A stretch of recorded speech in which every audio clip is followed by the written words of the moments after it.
The man did it. He did it, ladies and gentlemen. 17-time world champion. Oh, it is a glorious day today. But that is not the only noteworthy thing that happened on tonight's Mania. Let's talk about the rest of the show as we review Wrestlemania 41 Night 2. Hey guys, what's going on? It's Daniel Strong from QuickTime Reactions, and yes, a lot more happened than Cena winning his 17th, so enough lollygagging. Let's get into talking about this show. First match on the card was iyosky putting up her women's world title against biancabelair and rhearipley in a triple threat match. Bianca got a cool entrance with like people jumping rope, and it was her stepdaughter, step sibling, something like that, with her in her entrance, which I thought was a really cool touch, even though the crowd during the match booed her vociferously. And then Rhea got a cool entrance wearing like a crown of thorns, which looked really, really cool. This one was probably the match of night 2, and a debate could be made that this could have been the match of the weekend, because this was really, really good combinations of everybody involved in the match. Really cool like counters to maneuvers. But at one point during the match, Io was about to get hit with a second rope riptide, but countered out of it at the last second. She went for her moonsault, but Rhea, of course, got her legs up, but then Io walked immediately into a KOD, got hit with it 1-2. Rhea breaks up the pin, which that whole sequence was awesome. The real focus and the story of the match was Bianca and Rhea obviously focusing on each other and not even giving Io a second glance, which kind of came back to bite them at the end, because Rhea was going to go for a riptide towards the tail end of the match. Bianca flipped out of it. Bianca used her hair as the whip after a failed KOD attempt earlier in the match onto Rhea. She then does get her up, hits the KOD, is in the pin, but Io hits a moonsault to break up that pin and pins Rhea to retain her women's world title. I was not expecting Io to retain her title. I sincerely thought that Bianca was going to turn heel and win the world title and then go on to feud with Rhea over the summer, but no. Io's going to actually have a pretty decent run with the world title, and I will be very interested to see what kind of spins off from it, what Io's next feud will be, because my assumption is Bianca and Ripley will probably feud for the number one contendership for the world title after all this happened. But yes, we do end up starting on a loss for WrestleMania, for my WrestleMania predictions. Next up on the card was the Sin City Street fight between Drew McIntyre and Damian Priest. Damian Priest had a very special entrance, had the guitarist from Slayer who does his entrance theme, which was pretty cool. Drew came out dressed in Doom apparel because that was the sponsor for the match. Early on in the match, Drew sets up 2 tables on the outside, so you know that's going to come back into play. I just love one spot during the match where Drew has Priest down. He goes and grabs a phone, which turns out to be his brother at ringside. He grabs the phone, takes the picture, and I just saw the post on Twitter of what Drew posted. He said, "Still bored at work," which is absolutely amazing. A really good back and forth match between the two of them. It looked like Priest had stopped Drew's attempted Claymore by throwing a chair at him, but Drew actually swatted it away at the right time and still hit that Claymore. It looked like he was going to Claymore Priest with a chair wrapped around his neck, but Priest hit a big choke slam. There was a future shock DDT on the bottom half of the stairs. At the end of the match, Priest is going to go for his old school Hurricane Rana that he does, but Drew shoves Priest off the top. He goes through those two tables, gets Priest back into the ring, and if I remember correctly, I believe he hits one more Claymore, or he pins him immediately after going through those two tables. And Drew picks up the win in the Sin City Street Fight. Again, really solid match between the two of them. Very physical and also really funny from Drew's end. And yeah, it was just a really, really solid match. And I think the right person won.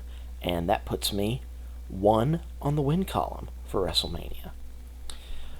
Next up was the Fatal 4-Way for the Intercontinental title. Braun Breaker defending against Finn Balor, Dirty Dom, and Penta.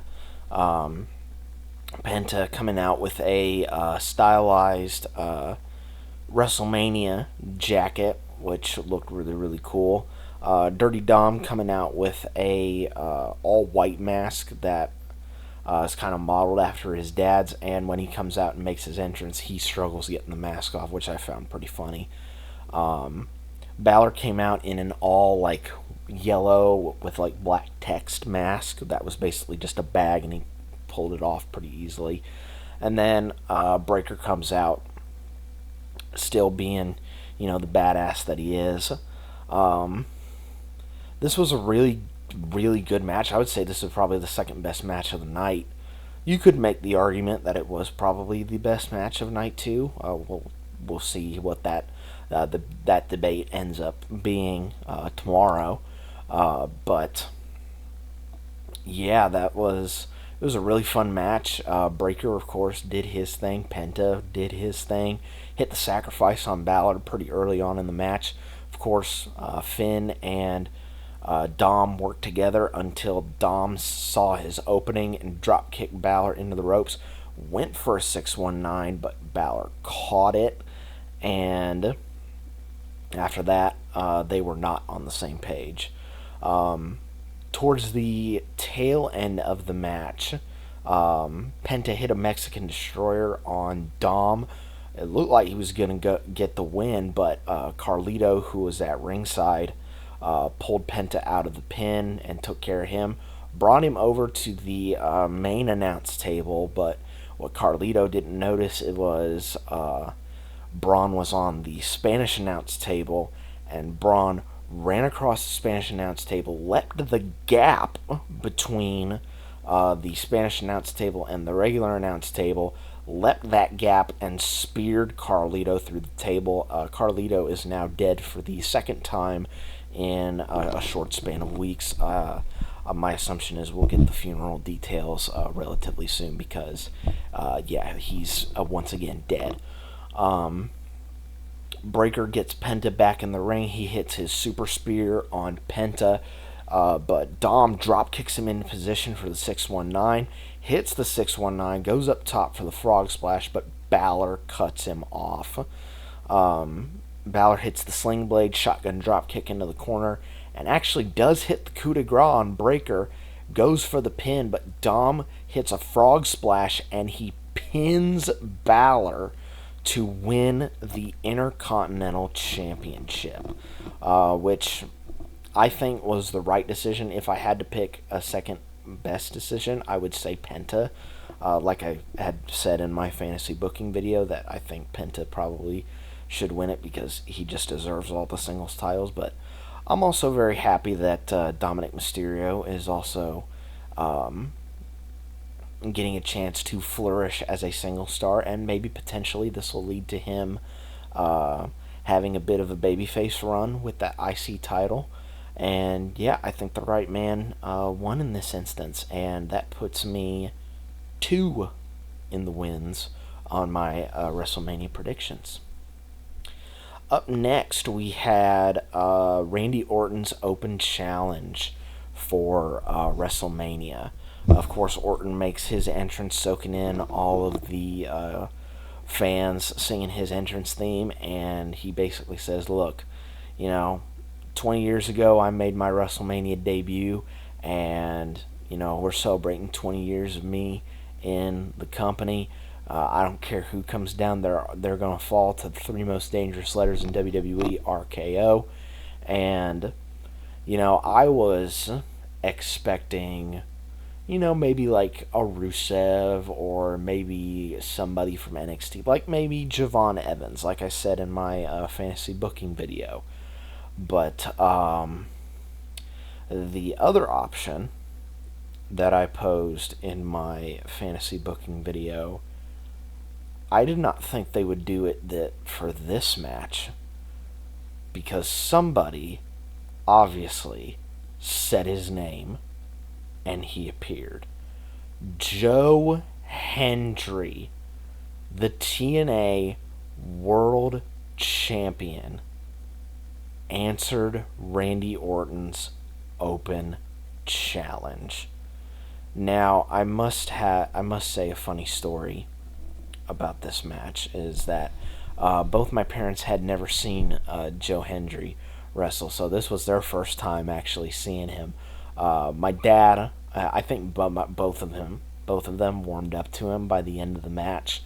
And not like there was like a lot of a match that happened.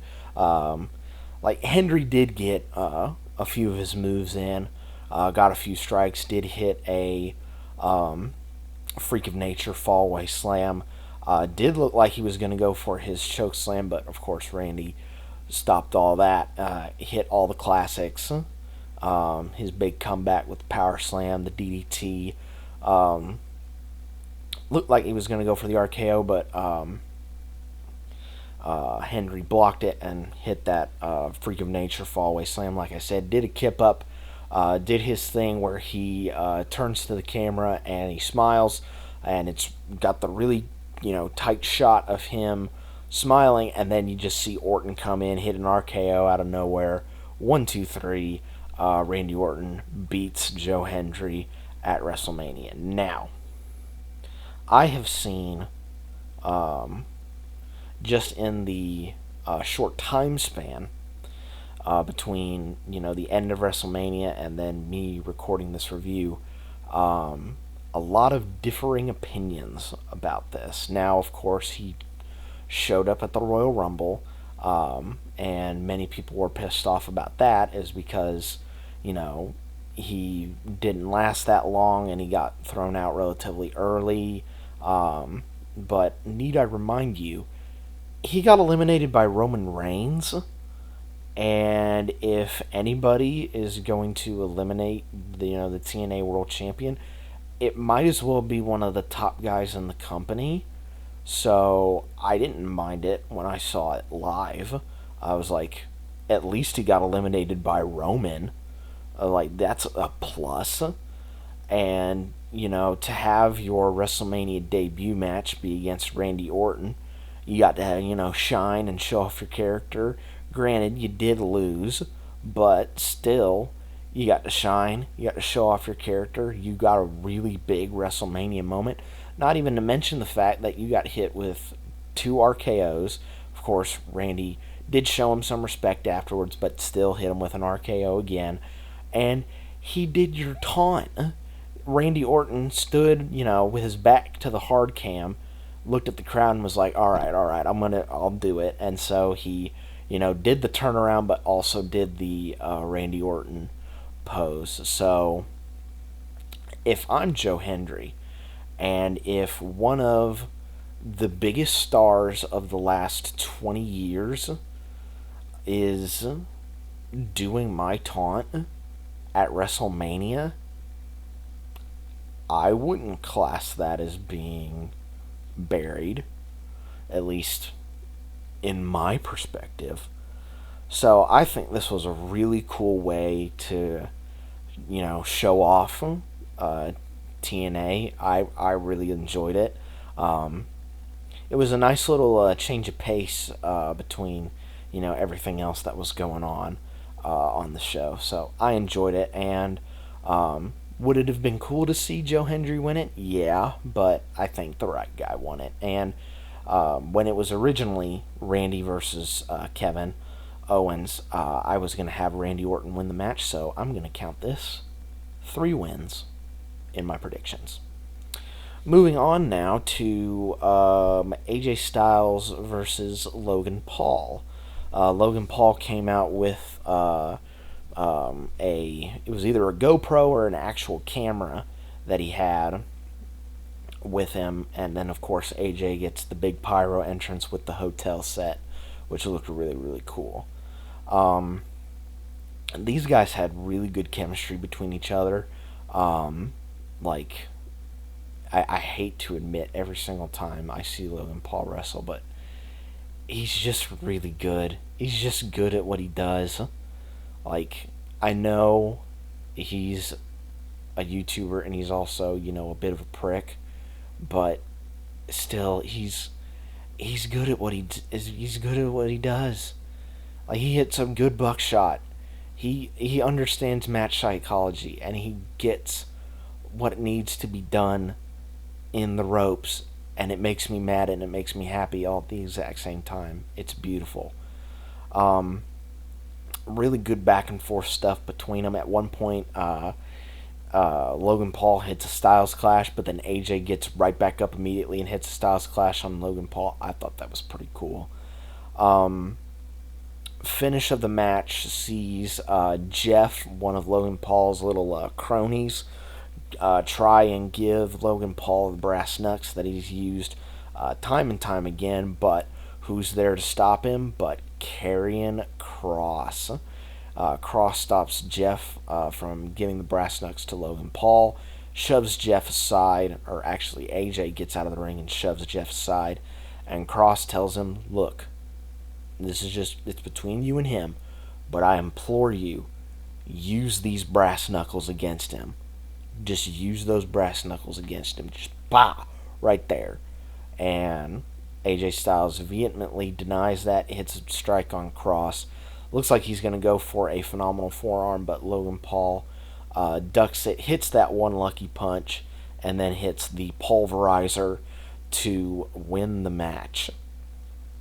So Logan Paul wins at WrestleMania, and I'm thinking that they're probably going to continue with the AJ Styles Karrion Kross feud, and hopefully this maybe potentially elevates Kross to a higher standing on the card. But yes, this does mean my second wrong prediction, because I did have Styles winning the match in my predictions.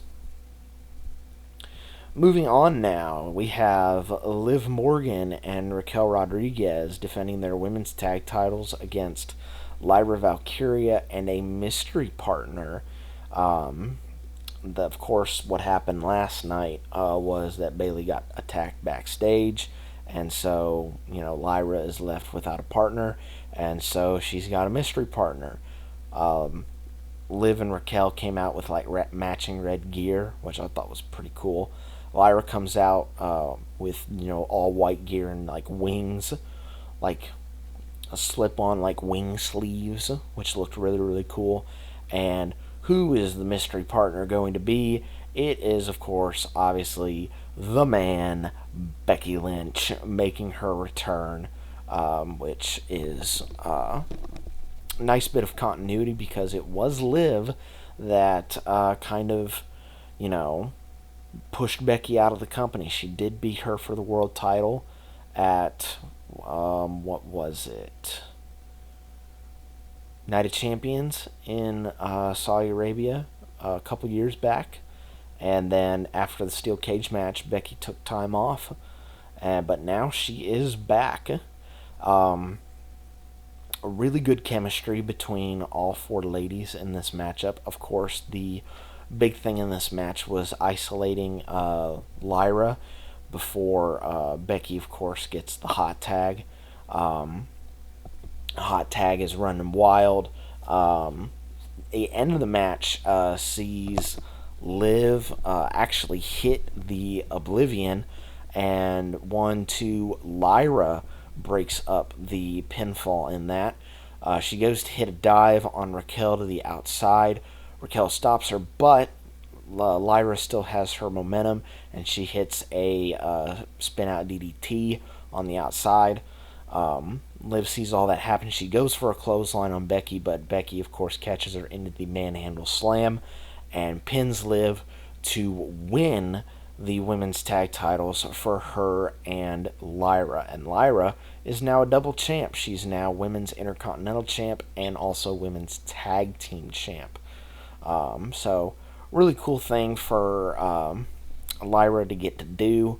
You know, it's now Lyra 2 belts, and now she's, kind of teaming up with, her idol in Irish wrestling, like Becky Lynch. So, yeah, it's a cool thing, but, considering, and it also kind of makes sense with what happened, earlier on in the night with the IC title 4-way, and now this. I'm assuming Judgment Day is probably going to go on and have a really big split. But this also does mean that 3 wrong on the night, because I did have Liv and Raquel retaining.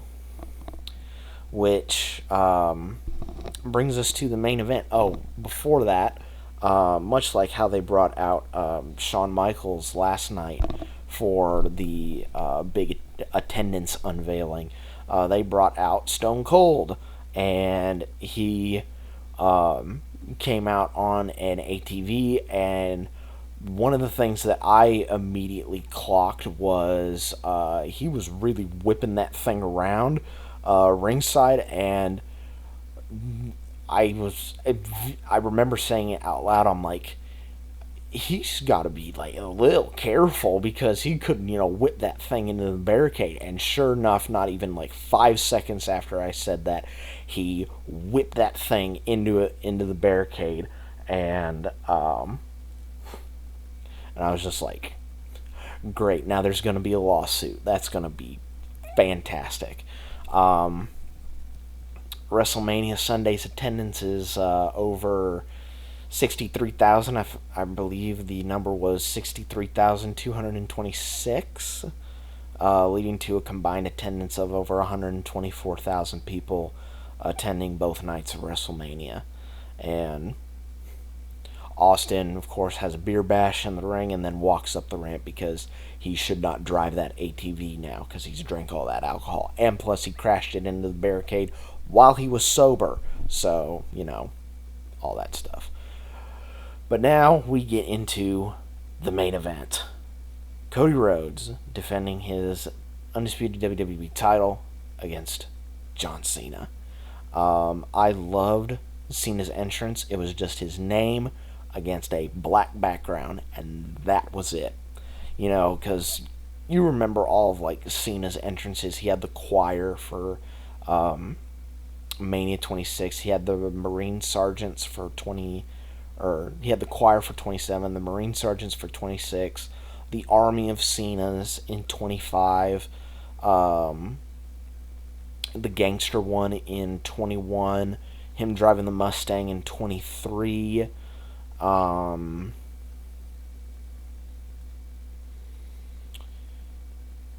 I guess he hasn't had a special entrance in quite a while. The Make-A-Wish kids at 39. Him coming out to no fans at Mania 36. So Cena's had a few special Mania entrances, but nope, not this year. And then Cody Rhodes has a BMX, or not even BMX, a freestyle motocross group, Crisscross on the ramp. and he comes out wearing a mask, and I told my dad he had the Iron Man mask on, where the front part of it lifted up like the Iron Man mask, which I thought was a pretty cool touch. Very much surprisingly, the crowd is very much into Cena and kind of against Cody, because they kind of really want to see Cena win his 17th. This match was, I would probably put it on a similar leveling of like Rock and Hogan at Mania 18, where it's like, they didn't really do a lot in the ring, but like the crowd kept the match like at a high pace and kept you invested in every single thing that happened. One little thing that I wanted to point out was when Cena did like his normal like comeback like a babyface. As a babyface, he would go like shoulder tackle into that suplex straight into the 5-knuckle shuffle. But as a heel, he hit a shoulder tackle and then he waited. He hit a shoulder tackle and then he waited, and then he hit that suplex and then he waited. I thought that was a really smart idea, although I will say his stomps did look like shit, though. So you might want to work on that, John. just a little bit. Ref gets bumped in this match, and Cody hits the crossroads, gets the visual pin on Cena, but of course there's no ref. Cena, while the ref is down, exposes a turnbuckle and drives Cena not once but twice into that buckle. Hits an AA, 1, 2, and still a kick out by Cody. But in the meanwhile, Travis Scott makes his entrance at WrestleMania, and he makes his way down to the ring. Cena's got Cody hemmed up, but Cody's able to manage to get out. Travis looked like he was going to get slapped, but he gets off the apron. Cena looked like he was going to go for another AA, but Cody slipped out, hit a crossroads, 1, 2. Travis Scott pulled the ref out of the ring.